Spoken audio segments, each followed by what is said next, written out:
Dit is de oude viewertour, maar no hotelkamer. En aan de andere kant stiet de oude kraan. Ik al een slierplak.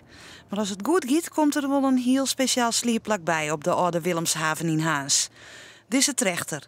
Het idee kwam van Haanse ondernemer Jelly Tegelaar. Ik heb een foto gezien in een blad van een heel klein trechtertje waar ze ook een hotel in gemaakt hadden. En toen dacht ik van nou, echt dat moet ik ook doen. Want in Harlingen, ik wist dat die trechter altijd op de haven staan had. En dacht van we gaan gewoon kijken of we dit realiseren kunnen.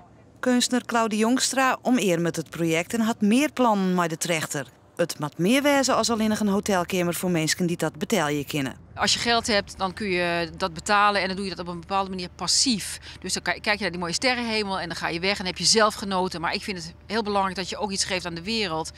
Dus ons idee is om dat, naast dat het een mooie plek wordt met duurzame materialen, zero waste, et cetera, dat je ook iets teruggeeft aan Harlingen bijvoorbeeld, waar die staat.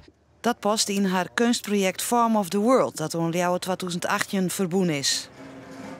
Je moet wat de trechter opmeten en dan zal architect Hans Achterbos dwaande maar tekenen. Maar eerlijk is eerlijk, sjogge jo hoe dit nou mat? Het is een ruimte van ongeveer 3 bij 6, dus een kleine 20 vierkante meter. Daar kunnen we een prachtige kamer in maken. En dan is de vraag hoe lager je komt, hoe kleiner de kamer.